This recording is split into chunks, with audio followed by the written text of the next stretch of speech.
Inicialmente, eu quero cumprimentar todos os participantes desse 15º Congresso de Ecologia do Brasil.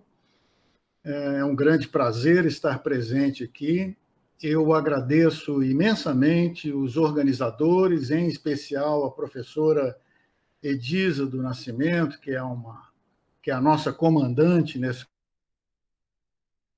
E desejo longa vida a esse congresso, porque o tema ambiental não é um tema apenas crescentemente falado. Nós vivemos não uma crise ambiental, nós vivemos uma emergência ambiental. E não é só no Brasil, em diversos países, etc.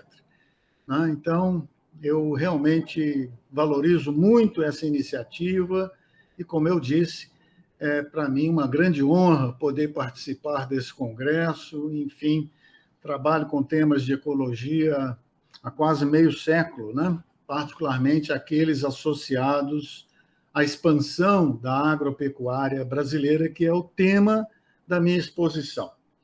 Como eu tenho apenas 40 minutos, e falar da história rural brasileira, ainda que seja a mais recente, esse tema não seria suficiente, eu organizei a exposição em duas grandes partes, porque a segunda parte, que é aquela na qual eu me dedicarei mais diretamente aos temas ambientais, ela ficaria um pouco vaga se eu não fizesse inicialmente alguns comentários sobre as transformações da economia agropecuária do Brasil. E essas transformações, elas têm lados positivos e assim como lados negativos, como qualquer processo social, econômico, produtivo que nós analisamos, em particular num país tão gigantesco como é o caso brasileiro. Então, eu farei alguns comentários na primeira parte sobre as características principais das transformações desse setor, que é um setor tão importante para a nossa economia. Nunca será um exagero dizer, inclusive, que a economia agropecuária do Brasil ela vem salvando a economia brasileira já há um bom tempo. E porque, como todos vocês sabem, o Brasil experimenta, desde o final da década de 1980, um processo de desindustrialização, o que tem feito, portanto, cada vez mais relevante a expansão da agropecuária, como produtora não só de alimentos para a nossa sociedade, e alimentos que se tornaram, em termos reais, mais baratos com o passar do tempo, mas também em termos dos saldos comerciais, da nossa balança de importações e exportações. E, por esse sentido, esse é um setor muito importante. Essa primeira parte, eu vou controlar o meu tempo aqui, vou falar mais rapidamente, porque, obviamente, eu quero dar um pouco mais de ênfase à segunda parte. Para quem não estuda o mundo rural brasileiro, existe um aspecto que tem que ser, ou alguns aspectos que precisam ser salientados inicialmente. E, para isso, eu cito um livro muito famoso, que é um best-seller, escrito talvez por um dos maiores historiadores que nós já tivemos, falecido em 2002, o historiador inglês Henry Hobsbawm. Muitos de vocês talvez tenham lido esse livro, que foi muito vendido no Brasil, Era dos Extremos, E lá pelo meio, ele cita duas coisas que para nós são importantes. A primeira delas, o Hobsbawm diz que a mudança social mais impressionante, de mais longo alcance, da segunda metade desse século, que é o século passado, o século XX, e que nos corta definitivamente em relação ao passado, é o que nós poderíamos chamar de a morte do campesinato. Ou seja, uma metáfora simplesmente para chamar a atenção sobre a urbanização intensa que vem ocorrendo no mundo desde o fim da Segunda Guerra Mundial. Há movimentos migratórios muito fortes em muitas sociedades, ou talvez quase todas elas, em que as populações rurais se dirigem para as cidades. E logo a seguir ele diz: os países industriais desenvolvidos também se transformaram nos grandes produtores agrícolas. E fizeram isso enquanto reduziam a sua população agrícola a uma porcentagem muito pequena, a uma fração muito diminuta. Como é que isso foi conseguido? Ora, isso foi conseguido graças a uma extraordinária explosão da produtividade agrícola.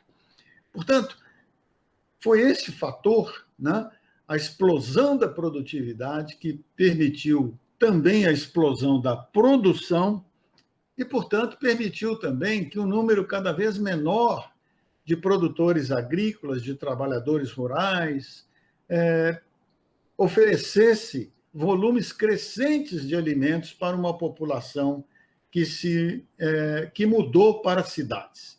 Então, o Hobsbawm fez essa leitura do mundo, né? E o caso brasileiro, ele vai repetir essa história proposta pelo historiador num período que é muito bem demarcado. Entre 1968 e até os nossos dias, né, o Brasil vem experimentando essa transformação que é histórica, mas também que é estrutural e que é ainda inconclusa. E, no nosso caso, o que existiu no passado, que foi um modelo agrário que os interpretadores, na ocasião, chamavam de modelo bimodal, ele vai sendo cada vez mais substituído por um modelo unimodal. E esse modelo unimodal ele tem certas âncoras, e essas âncoras elas são principalmente a ampla hegemonia de uma agricultura empresarial. E só para vocês terem uma ideia, né, na safra mais recente, que é a safra de 2021, pela primeira vez na história brasileira, né, o valor da produção agropecuária superou mais de R$ 1 trilhão. Para que vocês tenham uma ideia, portanto, do valor impressionante desse setor. Isso aqui eu não vou discutir muito detalhadamente, vocês poderão depois ler esses slides que vão ficar à disposição de vocês, mas talvez alguém queira saber que história é essa do modelo bimodal do passado. E aí eu cito apenas um economista que também já é falecido, que é um dos maiores economistas que nós tivemos no passado, Francisco de Oliveira, conhecido como Chico de Oliveira, né? E num artigo clássico que ele publicou lá em 1972, ele explica o que é esse modelo bimodal do passado, que é o mundo rural dividido em dois subsetores.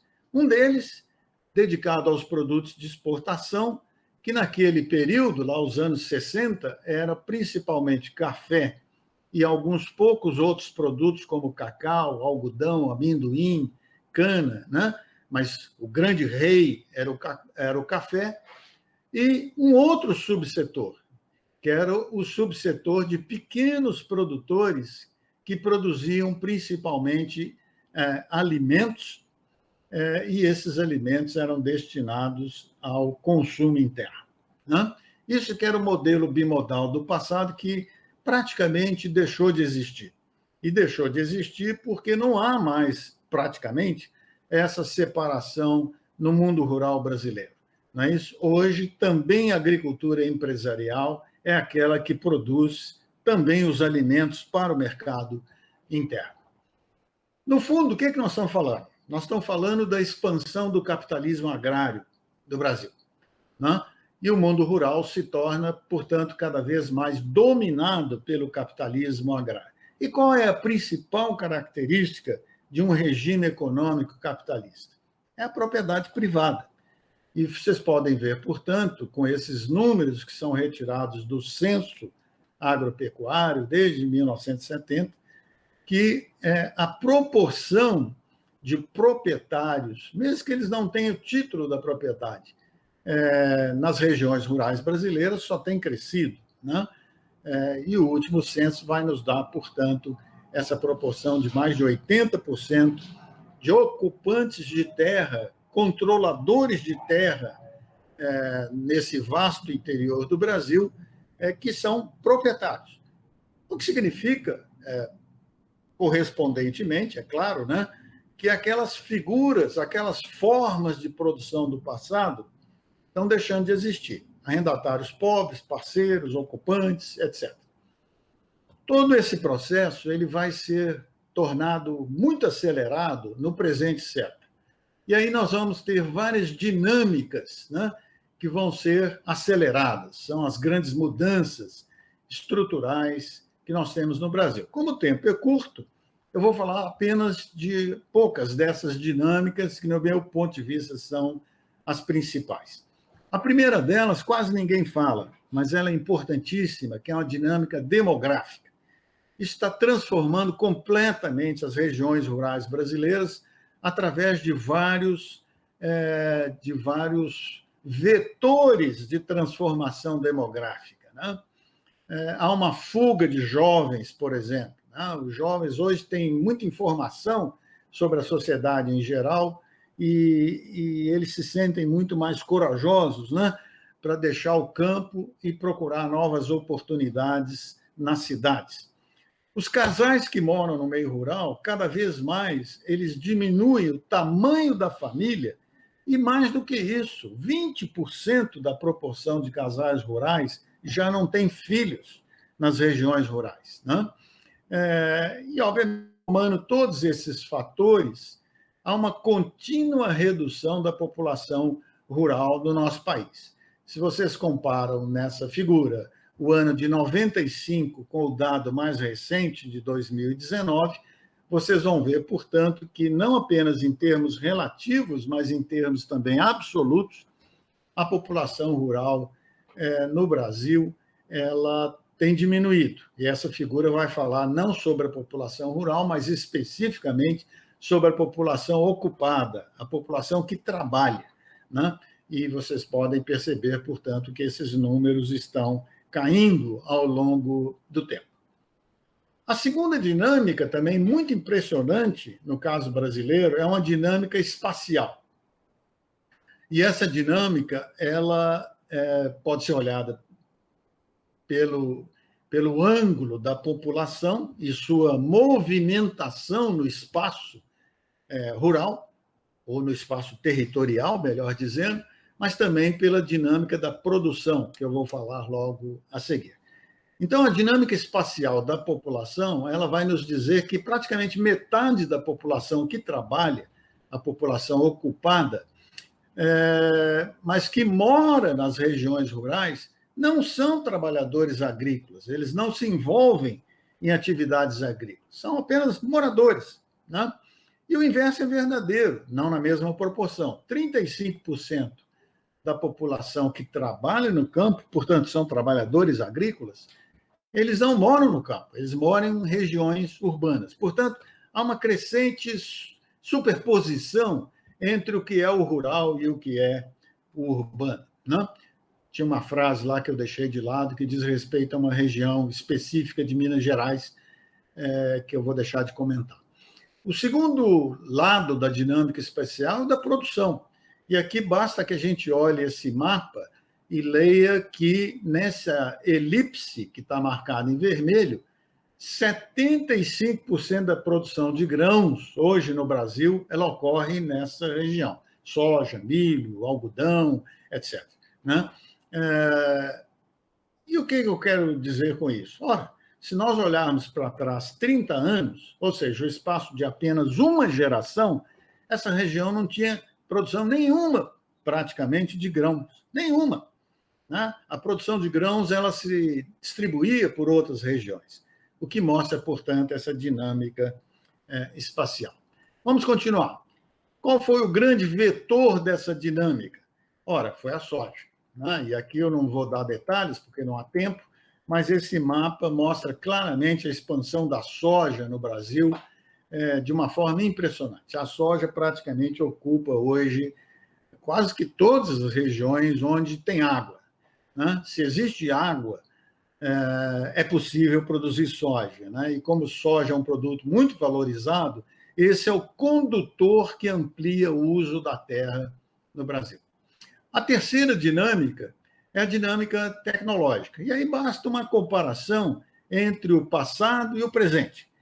No passado, se vocês lerem a citação desse economista, ele vai dizer o seguinte: olha, entre 1948 e 1969, 92% do aumento da produção ele ocorreu exclusivamente em função do aumento da área plantada, a expansão da área plantada. Ou seja, naquela época, os produtores não se preocupavam com uma palavra-chave no capitalismo agrário, que é produtividade. No passado, era essa a lógica. Você quer aumentar a produção? Aumenta a área plantada. Simplesmente planta mais nas terras disponíveis. E num país tão grande como o nosso, essas terras disponíveis sempre existiram, né?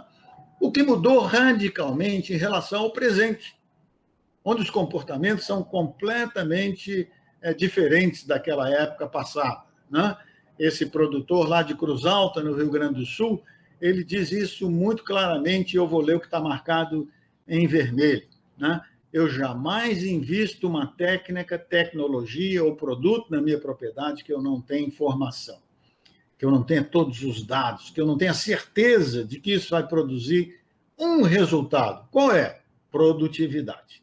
Porque a produtividade é o coração da agropecuária no capitalismo agrário.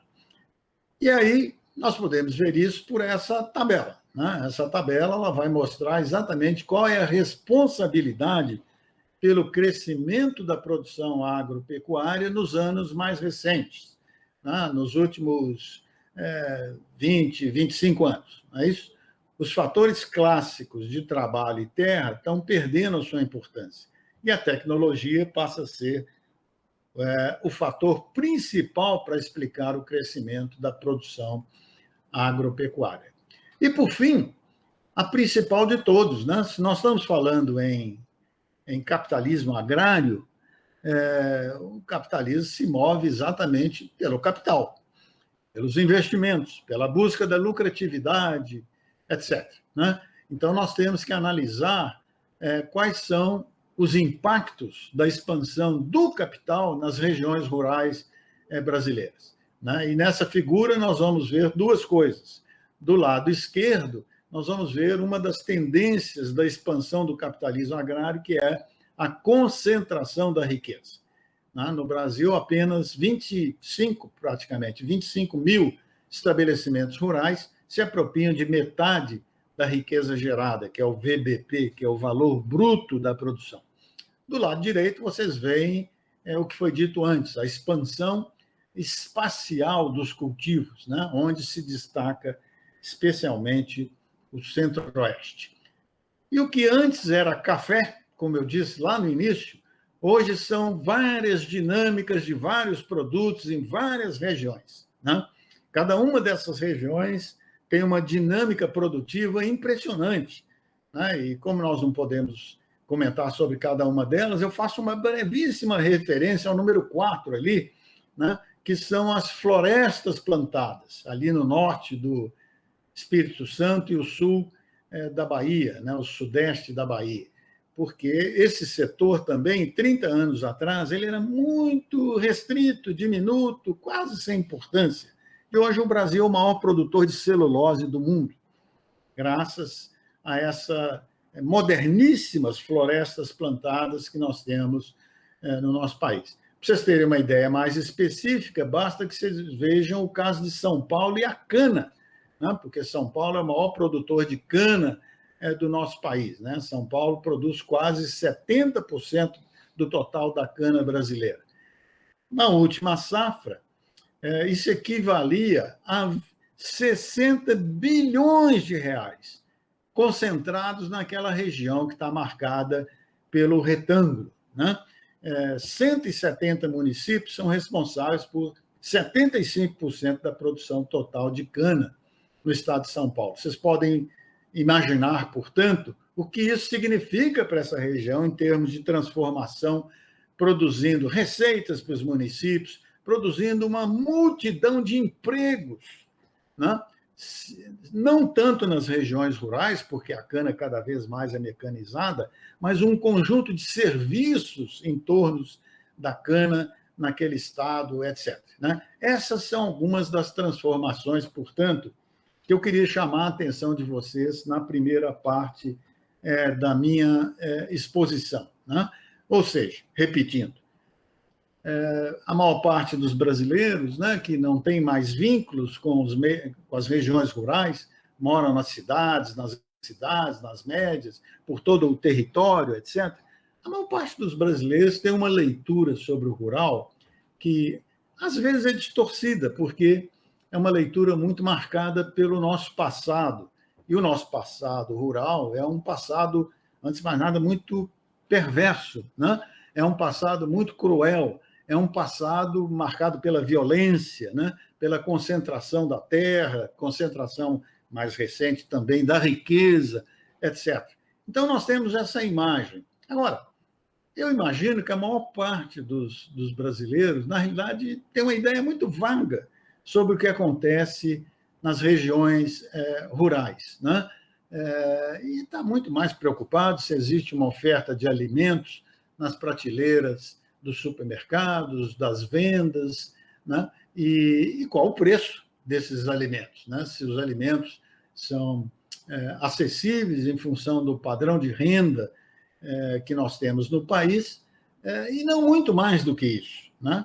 E é por essa razão que eu trouxe essa primeira parte para destacar, chamar a atenção de todos vocês, que as regiões rurais brasileiras elas estão passando por um processo de transformação tecnológica, produtiva, econômica, cada vez mais financeira, né? Que são muito impressionantes. Né? O Brasil está na iminência de se tornar o maior produtor de alimentos do mundo, porque não existe outro país que tenha as possibilidades de crescimento que o Brasil tem, em termos de área, em termos de água, em termos de energia, por ser um país tropical. Esse é um lado. Né? Se nós ficássemos só nesse lado, que é a primeira parte, a gente só falaria de coisas positivas. Nós salientaríamos aspectos que são apenas aqueles mais favoráveis, que a gente aplaude com muito entusiasmo, etc. Tem uma parte também que eu não vou falar, porque não há tempo, embora seja extremamente relevante. Né? Por exemplo, sobre pobreza rural, ou então sobre as condições de vida daqueles que são trabalhadores rurais. Né? O salário médio daqueles que trabalham no campo, ele equivale a 58% do salário médio mais baixo daqueles que trabalham nas cidades.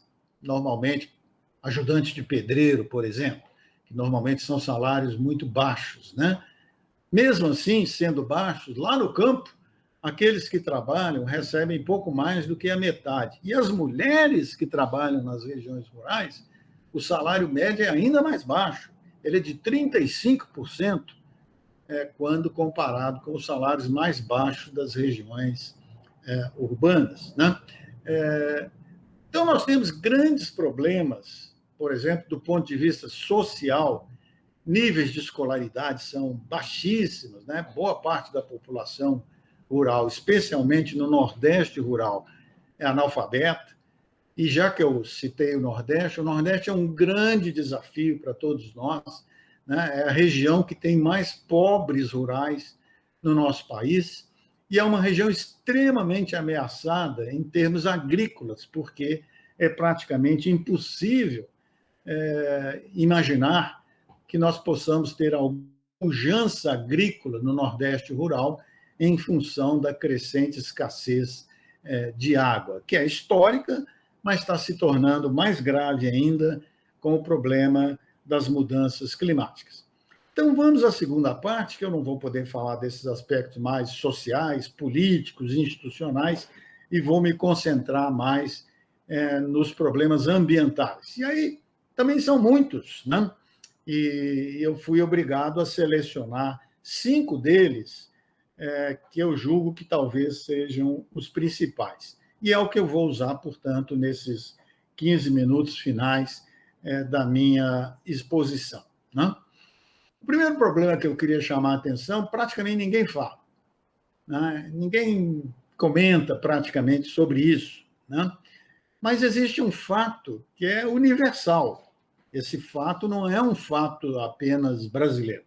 Onde existe uma agricultura capitalista avançada, desenvolvida, a tendência é que ela se torne ultra especializada, né? O que na prática significa o seguinte, que os produtores eles se tornam ultra especializados em uma ou duas ou no máximo três plantações ou cultivos, né?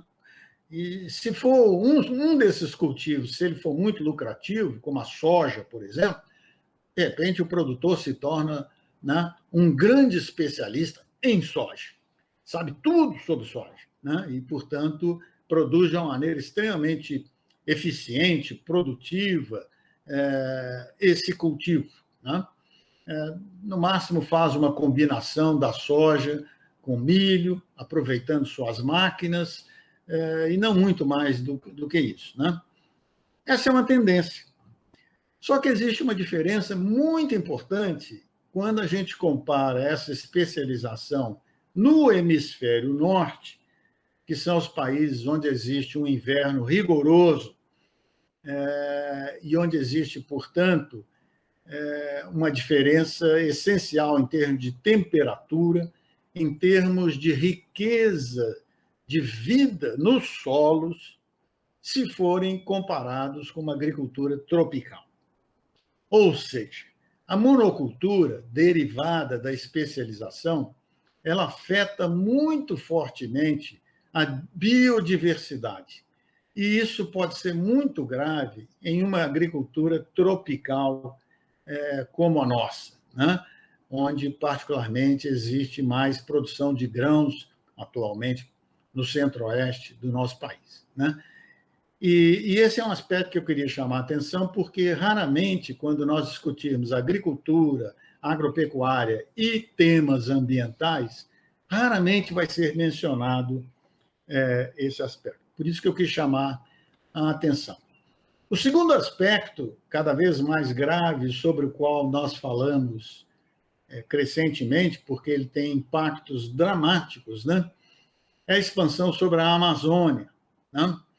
E esses dois mapas mostram para vocês, nas áreas amareladas, nas áreas mais claras, a expansão humana sobre as regiões do Cerrado, ao norte do Cerrado, e já entrando na Amazônia, né? Essa expansão ela se dá primeiramente em termos de exploração econômica, ela se dá principalmente primeiramente por uma pecuária extensiva de muito baixa produtividade e depois os grãos e particularmente a soja que vem atrás, né? Então, normalmente, o caminho é esse, né? E é claro que antes da pecuária, nós vamos ter queimadas, nós vamos ter desmatamento, né? E só depois que se instala essa pecuária extensiva, muito primitiva, de baixa produtividade, etc., né? Vocês podem perceber aí nos dois mapas, né, essa expansão dramática. E no mapa seguinte vai ficar ainda mais claro o que isso significa de danoso em termos ambientais para o nosso país, que é esse mapa. Esse mapa ele mostra um gravíssimo problema que não é só para a Amazônia, para o Brasil inteiro, e podemos dizer, sem nenhuma hesitação, para todo o hemisfério sul. O que nós temos aí? As partes em vermelho são as partes que já foram fortemente desmatadas.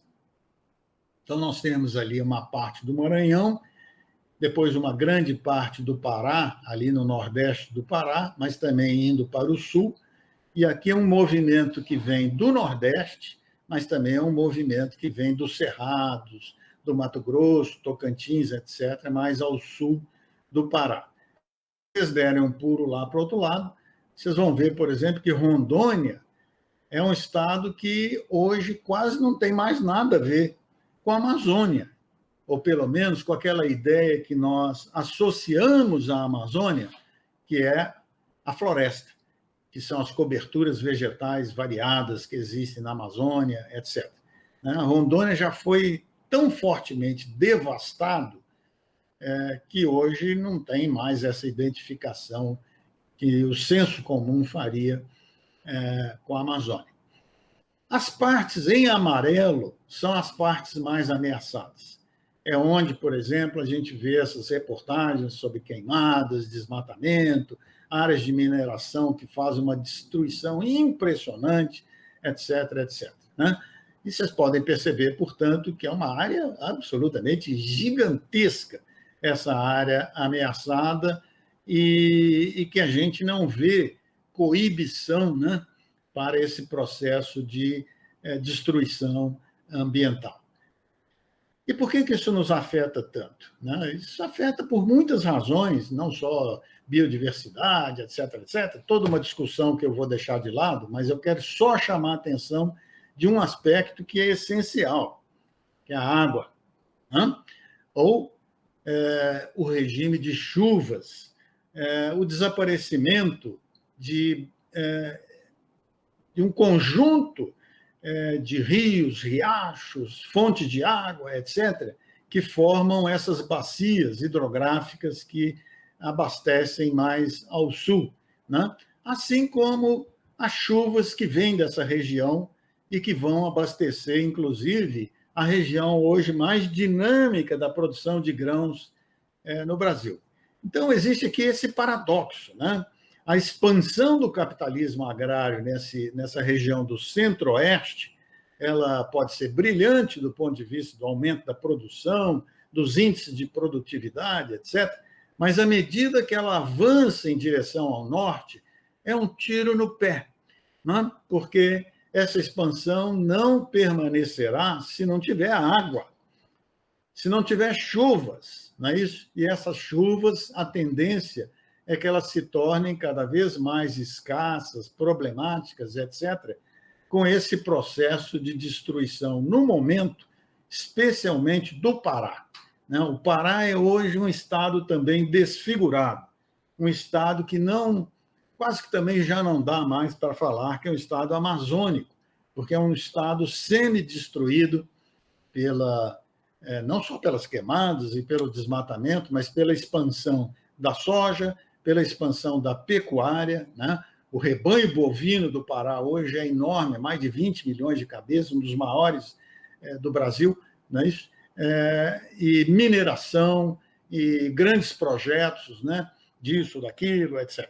Então, o Pará hoje é a porta da destruição, não só de si próprio, mas é a porta da destruição também de atividades produtivas tão importantes como, por exemplo, a agricultura de grãos do Centro-Oeste. O terceiro problema, portanto, que eu acabo de fazer uma introdução, utilizando essa belíssima foto aí do Sebastião Salgado, lá na Amazônia, o terceiro aspecto que eu queria chamar a atenção é o problema da água. E o problema da água, portanto, não apenas associado a essas transformações danosas ao regime de chuvas, mas também a expansão da irrigação. Porque a agricultura mais rica que nós temos no nosso país, ela está distribuída em algumas regiões, entre as quais o norte do Mato Grosso, por exemplo, que é uma região muito importante em termos de produção de soja, não é isso? E os agricultores, que são agricultores que podem fazer investimentos importantes, cada vez mais recorrem à utilização de sistemas de irrigação. E, na maior parte das vezes, esses sistemas de irrigação eles são implantados de uma forma ambientalmente muito prejudicial.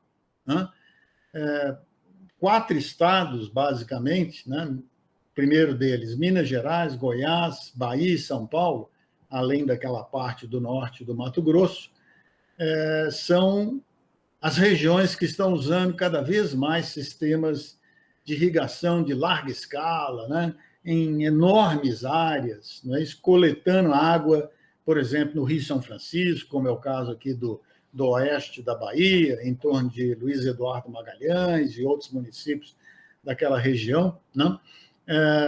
Assim como nos outros estados são outros rios, etc. Né? Então, quando a gente lê, num período de seca, reportagens e tudo mais, né, que o Rio Paraná nunca esteve tão baixo, a bacia do Rio Paraná nunca esteve tão baixa como nos nossos dias, né? Por que será? Não é isso? Ora, isso tem seguramente algo a ver com o que está ocorrendo no Pará, lá em cima, ao norte, mas como o que vem ocorrendo há muitos anos com a expansão da agropecuária e, particularmente, da agricultura irrigada, né? Então, esse terceiro problema é um problema extremamente grave. O quarto problema, já indo para a parte final da minha exposição, também tem muita divulgação na mídia, etc., né, que são as queimadas e o desmatamento. Né? Eu preferiria olhar esse problema por um outro vetor, por uma outra lente, né, que é a lente de um passado rentista que nós tivemos. O que eu quero dizer com isso? Quando a gente fala que um agricultor ele tem uma lógica rentista, eu estou simplesmente dizendo que ele é um especulador da terra. É aquele sujeito que se apropria do jeito que for possível, e muitas vezes ilegalmente, se apropria de largas extensões de terra, né? Faz uma pecuária que é predatória, né? Queima, desmata e tudo mais, para depois simplesmente passar isso para frente. Né? Ele pode, por exemplo, abrir uma área e, quando ela estiver aberta, ele pode vender para um pecuarista e aí procura novas áreas mais adiante, etc. Né? Esse é um problema ambiental grave que nós ainda temos, principalmente na parte norte do Brasil, ou seja, nessas beiradas da Amazônia, onde nós temos uma agropecuária que ainda segue essa lógica rentista. E eu quero só chamar a atenção de que essa lógica rentista ela não é típica de um moderno capitalismo agrário. É isso? No moderno capitalismo agrário, o produtor não é tão ignorante a ponto de destruir os seus próprios recursos naturais. Né? Então, quando essa lógica rentista é vencida e os empreendedores passam a ser mais tipicamente capitalistas, ela vai dando lugar, portanto, a outras formas de manejo dos recursos naturais. E, por fim, para concluir, né, eu vou passar esse slide porque ele exigiria muito tempo. Por fim, para concluir, existe também um quinto desafio ambiental que está se tornando fortíssimo. E vamos ser bem realistas, né? O Brasil não vai ter condições nacionais, políticas, internas, né, de barrar esse quinto desafio, que são as pressões internacionais. Né? E para ilustrar esse desafio, né, eu simplesmente copiei alguns detalhes de uma matéria de um dos mais importantes jornais do mundo na área financeira. Né? É um jornal que é lido principalmente por capitalistas, investidores, financistas, banqueiros, etc. E que, em agosto do ano passado, né, fez uma matéria para dizer, olha, as pressões internacionais podem, quem sabe, né, podem poupar, salvar a Amazônia do Bolsonaro e os descalabros que a atual administração governamental tem feito no campo ambiental. Né? Essas pressões internacionais elas estão se tornando fortíssimas e o Brasil, como eu disse, não será capaz de impedi-las. Né? Cada vez mais vai se exigir rastreabilidade, cada vez mais se exigirá melhores condições sociais do trabalho rural e, obviamente, cada vez mais serão intoleráveis os temas ambientais predatórios que nós temos tido na nossa história. Né? Existem, evidentemente, para concluir, Existem, evidentemente, outros desafios, pressões, ameaças, perigos ambientais, etc. Alguns são localizados regionalmente, outros são mais abrangentes, etc., né? Mas sobre os quais o nosso tempo não permite comentar. Eu trouxe esses cinco desafios ambientais, basicamente para enfatizar que provavelmente são os mais importantes e, quem sabe, poderá estimular, portanto, o nosso debate a respeito, que eu espero que possa ocorrer. E, finalmente, eu tenho aí uma propaganda de alguns livros que eu estive participando, etc., que vocês poderão depois também examinar, se quiserem. Esse azulzinho aqui do lado direito é o último livro que eu organizei. Eu agradeço a atenção de vocês, foi um grande prazer, que tenha muito sucesso o nosso congresso, né?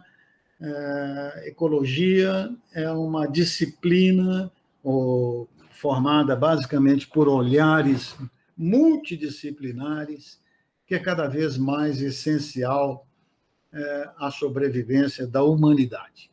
Portanto, vocês que são os especialistas em ecologia, que tenham muito sucesso no trabalho profissional, nas atividades de pesquisa e ensino que vocês desenvolvam, e que o nosso povo, ao contrário do que é hoje, né, que a nossa sociedade possa ser uma sociedade cada vez mais conscientizada em termos ambientais, graças ao competente trabalho de todos vocês.